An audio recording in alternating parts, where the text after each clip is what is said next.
नमस्कार के साथ में जब मैं बालाजी श्रीनिवासन को आप मेरे साथ फ्रेम में देख रहे हैं तो मैं जयशंकर के अभिवादन से भी बालाजी का स्वागत कर रहा हूँ जय and Shankar. and this Jayashankar greeting is kind of a gift from our Guru Ji Swami Sri Ishwaranand Giri Maharaj. And as we speak presently, I am sitting here in New York and Balaji is connecting from Singapore. But what is connecting us is Srimad Bhagavad Gita at this point, and that too the Guru Shakti. And before I take the advantage of the presence of Balaji, I want to take the advantage of where he is coming from in terms of his multiple roles. And he is with University of Chicago as the Executive Vice President of for Science Innovation and Strategy and Deputy Provost. And Balaji works with university leadership and faculty in science, engineering, and technology to help coordinate and integrate the collective science, engineering, and technology activities, how they are represented externally, and that way he supports in that role. I pick the word integrate from this Balaji, and integration and yoga, I think, are somewhere, somewhere interrelated. So before we get into the actual Srimad Bhagavad Gita, how you personally feel, what principles came to you from Bhagavad Gita by the grace of Guru, helped you in shaping your role uh, in your career, in your social family life? Hmm. So this is Jay Shankar. Thank you for the introduction.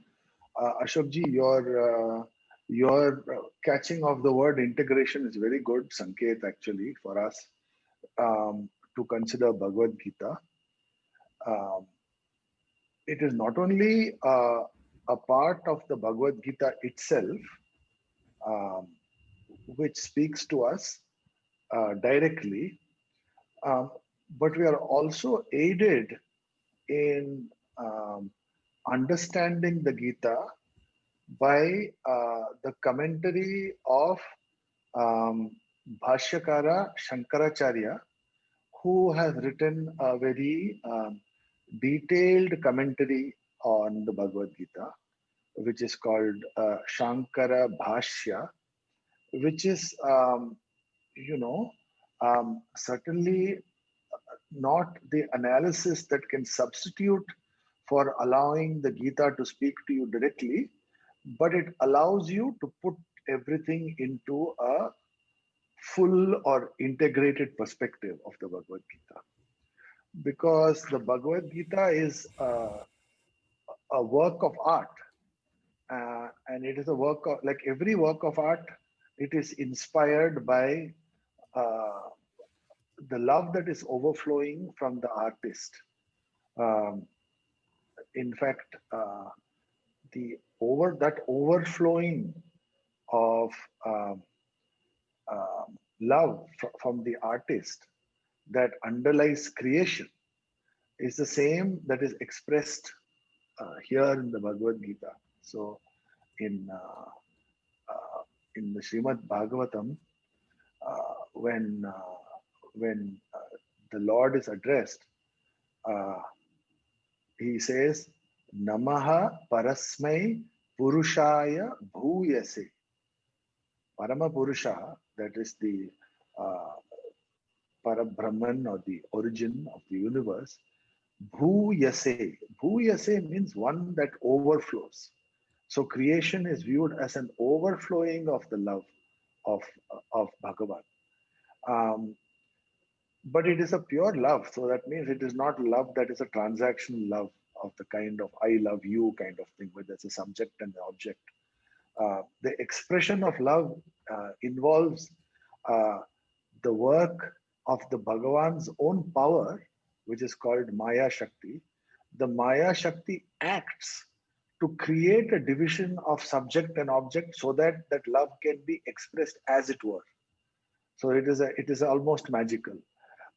Same thing with any work of art. It's an overflowing of the love of the artist. And when we receive it as such, it's useful to relate to it directly, and then, of course, to also have the Sankara Bhashya, which allows us to understand it a little better. Um, and so, when you asked about what is that comes across in the Gita, it is this integral approach and the integration that is suggested in the Gita. It really goes to the heart of what a human being is. A human being has got, according to Shastra and even according to our experience, three uh, forces that always bubble out and make us express: the force of volition, the act wanting to do something; the force of um, uh, emotion, wanting to feel something; and then the force of cognition, wanting to know something. So this acting, knowing, and feeling move us in different directions. And if we look inward, we will notice that some of these are more developed in some people than the other. Somebody might be a very intellectual person, but might not be so relating to people. Somebody might be very emotionally sensitive, but may not be able to understand intellectual arguments. Somebody might be very able to undertake big projects of work, but might not have time for the intellectual engagement. So Bhagavad Gita tries to say that you need to develop all these three things together in order to be an integral human being. And once you're an integral human being like that, then you can approach knowing who you are. So the Gita, suddenly a shloka will be taken and might speak to you. When it speaks to you, it might speak to one of these aspects of it. It might tell you, aha, when I do work, I should be like this. Or, oh, when I have bhakti towards the Lord, I must be like this. Or, oh, when I want to understand Vedantic principles, this is a little hint. But every time you get those hints, it goes to a certain different part of these three things. The idea is to take them and use them to build yourself up in an integral way. That Bhagavad Gita very nicely and very lovingly, without any jhatkas, brings you along the path. That's beautifully said, Balaji. And you have mentioned that it is a work of art.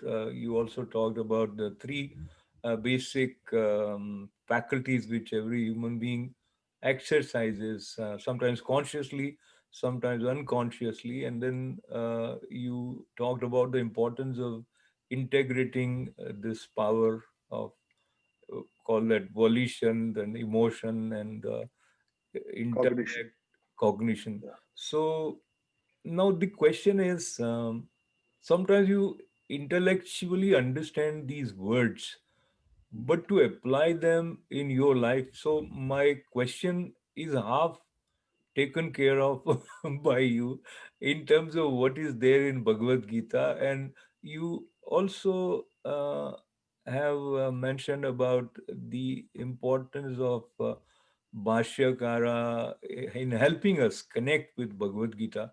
So now I take your help and bring back the original reference. Is there a conscious process in any human being's mind in terms of how to apply, or when I am in some trouble or I have certain questions bothering me, how do I connect with Bhagavad Gita to get the answer or the required guidance or get Mm, the complete picture of how I should proceed? So, mm, please make use of some personal example if anything comes to your mind. mm. Uh, yeah, I will try. Of course, I have no hesitation in sharing with you. Um, as it comes, I'm happy to tell you. But it all depends upon your Shraddha and your relationship with the Gita. And, this word relationship, it is a common word in America. I am in a relationship with him, I am in a relationship with her. So, to be in a relationship with somebody, you, first of all, you have to have an acquaintance with them. You can't be in a relationship which you are not acquainted. Um, and then when you get into a when you become into an get into an acquaintance with somebody, then you begin to get to know them better, right? So you get to know them better, and only when you get to know them better, you can then develop some kind of a friendship with them. And then finally, when you develop that friendship and that grows into love, then that love of a relationship becomes um, a uh, a sense of identification with them.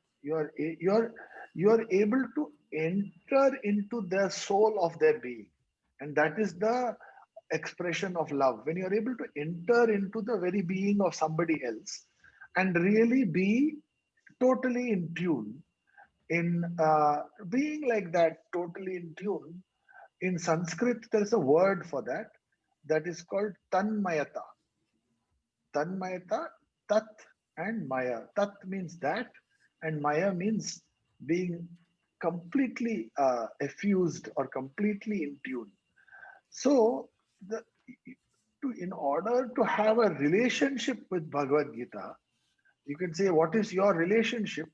Well, at one level, you could say that Bhagavad Gita is a stranger to me. You know, it is there on my in my bookshelf, and it has got some nice shlokas in it. I see once in a while.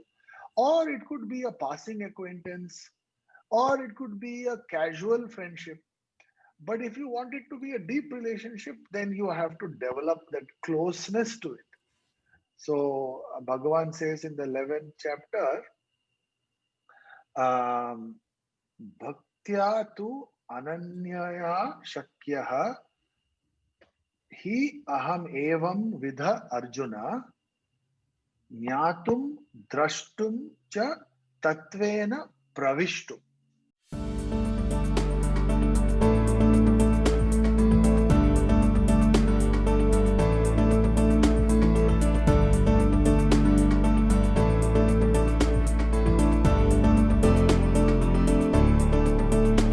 One is to know, one is to be able to understand my point of view, but other is to enter into me fully. So Bhagavan is inviting us to enter into him fully. Him as the great Lord, so-called Paramatma, us as apparently limited Jivatma. When we are asked to enter into him, we are directly asked to explore in your life the unitive principle between the Jivatma and the Paramatma. But this is all high philosophy. I mean, coming as it does in the 11th chapter, it is high philosophy. So, in the beginning of the Bhagavad Gita, Bhagavan spends a lot of time giving what you might call practical tips. Practical tips में ही हमारा काम बनता है, because वो सब किसने समझा है क्या है अभी प्रवेश करना भगवान में क्या है, what does it mean, we don't know. But practical tips, so I take the practical tips more seriously because those are a little bit more inaccessible for me, so I take the practical tips. So what is the practical tips? Okay, so I was discussing the other day with some children who come for Gita class. uh, Bhagavan spends a lot of time with the Gita trying to understand what motivates you to do work. Okay. So you think about some activity that you are engaged in. Let us say you are entering into a project to take an exam. You have to study and you have to take the exam. Okay. So that the exam will qualify you in some way. Okay. So your motivation is clear, the qualification. You want a good qualification. That's why you're entering into the study and the exam. So the good qualification motivates you. It is the outcome that motivates you. All of us are motivated by outcomes. Fine. The outcome motivation is very good to get started. But even most of us, what we do, we take that outcome motivation, which is meant to be there in the beginning, and we keep it with us as the prime object throughout the task. While you're studying, I don't know. I'm studying so hard. Will they be okay? Will the exam date come okay? Will I get the right questions in the paper? Will I remember this? Will I do I understand this properly? What if I don't understand it? Therefore, I don't get the qualification. The qualification is always there. And then when the exam comes, while doing the exam, not on the doing of the exam, but oh my God, I hope this thing doesn't go wrong, because if it goes wrong, oh, qualification first class nahi aayega, usme kya hoga? The motivating factor of the outcome, instead of placing it in the beginning, we have placed it throughout the whole process. So when they say karma phala tyaga, they mean not to just say, I'm going to do things without motivation, because nobody can do anything without motivation. Who can do without motivation? But tyaga means you remove motivation where it is causing a fever, but it is not helping you in any way. The motivation in the beginning is helping you get started. In the during the task, if you keep on referring to the motivation and worrying about it, it creates a fever. So the two things are referred to in the Bhagavad Gita, but they're referred to in kind of cryptic ways. So one, it says Sarva Sankalpa Sannyasi. Sannyasi, you think it may be somebody with a orange robe. But sannyasa, the word means keeping everything in the proper place. So we take the karma phala and keep it in the proper place in the beginning of the task. We cannot do the karma phala tyaga at the end of the task, because by that time it comes already. Then if it's bad, you say it is sour grapes, and if it's good, you get overexcited. So karma phala tyaga in the beginning, you have to do by sannyasa, keeping it properly in the beginning alone. And what about during the battle? Yudhyasva vigata jvaraha. Don't have fever while you're fighting. Why do you create fever? Fever is created because you're constantly contemplating the phala while the act is being done. So you learn this thing, that was the problem with Arjuna. He was not just okay, weigh the pros and cons, dharma yuddha, adharma yuddha, etc. Decide, now fight. Do a great job on the battlefield. Yeah, if you win, you will certain things will happen. If you lose, certain things will happen. That's fine. Both possibilities exist. But now fight, and fight excellently. All the great things you have learned as a great Mahayodha, let them show themselves in full glory. Fight for that, in that glory, but don't have jwara. Don't in the mind let the vibrations of oh this that etc. vikalpa drive you crazy. So this kind of idea, such a practical tip. Don't let the outcomes and the possibilities drive you crazy while you're acting. Let them drive you crazy in the beginning, then decide to act, then you act. So That these is, things are yeah, given, you know. that's very beautifully expressed, and I think it is a template which can be applied by anyone in his her Uh, situation. But if uh, they think about doing that, then they feel that they grasped it on some level, but it's not it is not happening. Like while they are in the middle of it, there is tension, and they cannot let go of the attachment to the result. Or because we are so much bombarded with this word result oriented, and you said have that in the beginning, and karma sannyas or phala tyaga, etc. So uh, now I bring it back again bothering you by doing some introspection in terms of, since the outer side of your journey of life, you have been through a lot of changes, many conscious changes. Like you excelled, you did your PhD in maths, and then you went to corporate world. Then you almost were back to India, and you did more of Upanishadic studies, etc., and whatever you were doing. But then you came back to America, and so what I why I bring it is because any change, even if it is a small change, it puts a lot of pressure on one's mind, and the uncertainty till it has not shaped the way you have worked on making it happen. the inner working of mind, how Gita helped you, or the principles of Gita which becomes a part of you in a subtle way, if you may touch something like that. Yeah, yeah. So certainly I can, and I can tell you that it is an ongoing struggle on how to handle that.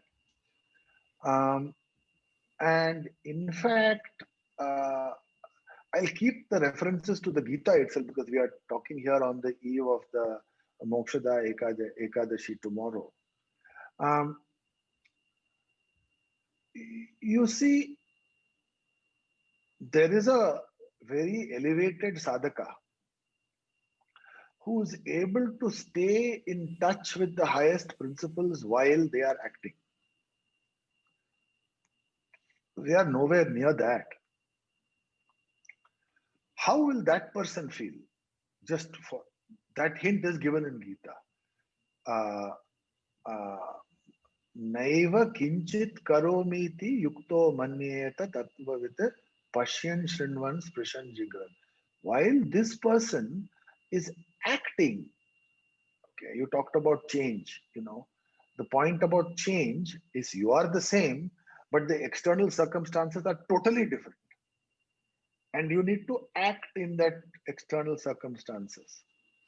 Um, so you as an actor in external circumstances, the actor becomes a part of the circumstance. So you take a person, you take me, okay? I am sitting in Mount Abu and having a cup of tea near Naki Lake with you and a few of our friends. That's me. That is also me. I am sitting in Wall Street and trading a portfolio. That's also me. And I am sitting at the University of Chicago and doing work for the university. That's also me. Um, there is a tension that is created, as you say, when there is plenty of changing circumstances. Now, you might think circumstances only change in those kind of ways, but you take anybody else. You are right now on a Zoom video. It's you. You're in the office with your people. That's you. You go home with your wife and your children. That is the father and the husband, Ashok Vyas. That's also you.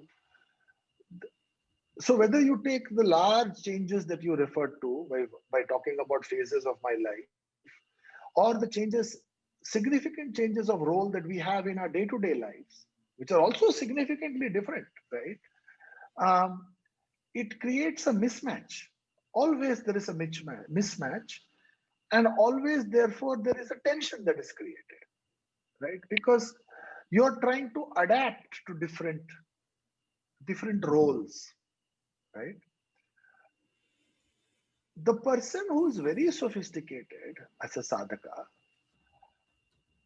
this is considered to be the pinnacle of yoga, that you are able to be in a state where you are not identifying yourself with any of these actors. In fact, there is the story of great actors, like these are great actors, movie actors, Dustin Hoffman, Peter Sellers. Apparently, uh, when they, or even like a Meryl Streep, she acted in a movie to in which she was a mother in Australia who was camping in the outback, and her child got captured by a wild dog, a dingo dog, right? A very famous story, famous movie. So she went to Australia 3 months before that, and she lived there. And she picked up naturally the Australian accent so that she could be in that movie and act in a natural way. And the strange thing is that when the movie was finished, she couldn't give up that accent for 6 months, although she came back to America. These things happen. You are in a role, and that role is so you take it so seriously that you are not able to give up that role. But the problem is, the challenge to us is the next moment we are in a different role. So we have to give up that role and go into a different role. So if you constantly identify yourself with the person playing each role, then it becomes hard. But suppose you are a very elevated sadhaka who says, I am not the person who is playing any of these roles. I am different from all of them. I, naiva kinchit karomi. I don't do anything. If you are able to say that with conviction, and that word I you're using there is a different word I than you and I are using right now.